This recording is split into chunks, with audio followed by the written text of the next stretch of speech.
मैं एक हिंदू हूँ। आमतौर पर हम अपने धर्म को लेकर न असुरक्षित महसूस करते हैं और न ही अपनी आस्था किसी अन्य व्यक्ति पर थोपने का प्रयास करते हैं। हम सभी को उनके कर्म के नजरिए से देखते हैं, न कि धर्म से। लेकिन आजकल मेरे समाज और मेरी धार्मिक भावनाओं को ठेस पहुंचाना कुछ लोगों की आदत बन गई है। इंडिया की पहली प्लास्टिक सर्जरी इंडिया में हुई है, पता है किसकी? गणेश की। मैं मान गया कि पहली प्लास्टिक सर्जरी आपने करी है, इंडिया में हुई है, तो ठीक से तो कर लेते।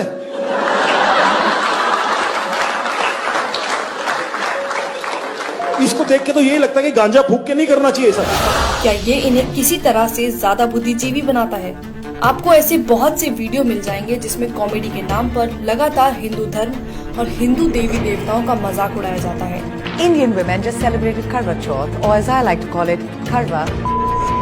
और सबसे ज्यादा अचरज की बात तो ये है कि इनकी कॉमेडी में जो आम बात है वह हिंदू है। इसमें हिंदुओं को जिंदा जला दिया। Fuck, that's bad. मरने के बाद जलाते ना। ये लोग मेरी धार्मिक भावनाओं को ठेस पहुंचाते हैं और लोगों को मेरे ही धर्म के बारे में झूठी बातें बताकर मेरे ही भगवान को नीचा दिखाते हैं और उम्मीद करते हैं कि मैं इनकी घटियापन पर हंसूं। गणपति बाप्पा मोरिया, शीला की जवानी, गणपति बाप्पा मोरिया, मुंडी है हरामी। At one point we just start banging our nipples for some reason. मेरा भगवान आया 1.5 दिन के लिए, मेरा भगवान आया 3 दिन के लिए, बाजू वाले का 5 दिन के लिए, बाहर के मंडली का 7 दिन के लिए। भुगतान नहीं है क्या यार इन लोगों को? पहले मुझे लगता था कि ये लोग मोदी सरकार के खिलाफ हैं और उनका विरोध कर रहे हैं, लेकिन अब मेरे साथ साथ बहुत से लोगों को ये पता चल चुका है कि ये लोग सरकार के साथ साथ मेरे धर्म को भी नीचा दिखाने की मंशा रखते हैं। एक पवित्र विश्वास को खत्म करना चाहते हैं। मेरे विश्वास और गर्व को नीचा दिखाकर खुद की मान्यताओं को ऊंचा करना चाहते हैं। कॉमेडियन सुरलीन कौर इस्कॉन को मानने वालों की तुलना पॉर्न से कर रही है। आप सबको मैं बता दूं, बेशक हम सब इस्कॉन वाले हैं, पर अंदर से सब हरामी पॉर्न वाले हैं। सुरलीन इस वीडियो में ऋषि मुनियों को अपमानित करने का कोई मौका नहीं छोड़ती है, उन्हें वासना से भरा हुआ बताती है।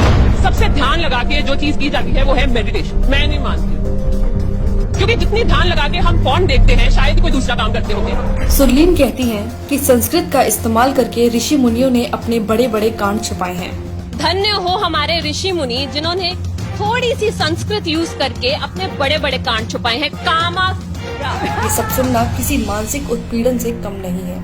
कॉमेडियन मुनव्वर फारूकी खुलेआम मंच से भगवान राम और माता सीता के लिए अभद्र भाषा का इस्तेमाल कर रहा है। लाइक अगर भगवान को रिस्पॉन्स करें, वो गाना कैसा है ना, लाइक मेरा पिया अगर है और राम जी डोंट गिव।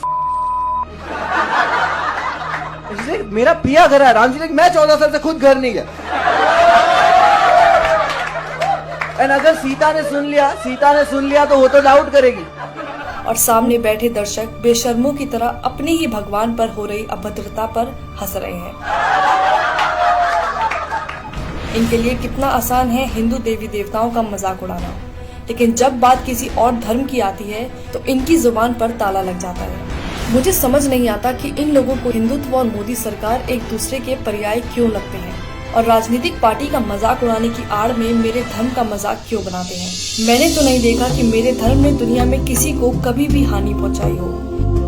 मेरा एक ऐसे परिवार में जन्म हुआ है जहां मेरी माँ आस्तिक है और रामायण पढ़ती है। हम गीता का पाठ करते हैं। हम छोटा गणेश और महाभारत देखकर बड़े हुए हैं। ये मेरी खूबसूरत यादें हैं जो बहुतों के साथ मैंने साझा की है। हम सब जानते हैं कि हिंदुओं का इतिहास ऐसा नहीं है जहाँ किसी का कभी उत्पीड़न किया गया हो, लेकिन ये लोग अभिव्यक्ति की आजादी के नाम पर हर दिन मेरी आस्था को कुचलते हैं। ये लोग कलात्मक आजादी की बात करते हैं, लेकिन इनकी कलात्मक आजादी तब कहाँ चली जाती है जब बात किसी दूसरे धर्म की हो।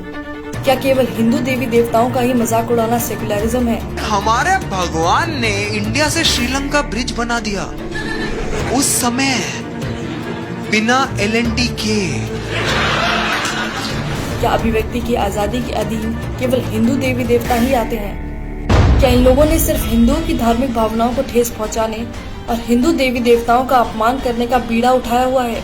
मेरे ख्याल से एक कॉमेडियन का काम मजाकिया चुटकुले बनाना है जिसे लोग सच में समझ पाएं और जिससे उनका मनोरंजन हो, लेकिन मनोरंजन के नाम पर केवल एक धर्म की आस्था और मान्यताओं को गाली देना, उसको लेकर भद्दे शब्दों का इस्तेमाल करना, ये किस प्रकार की कॉमेडी है।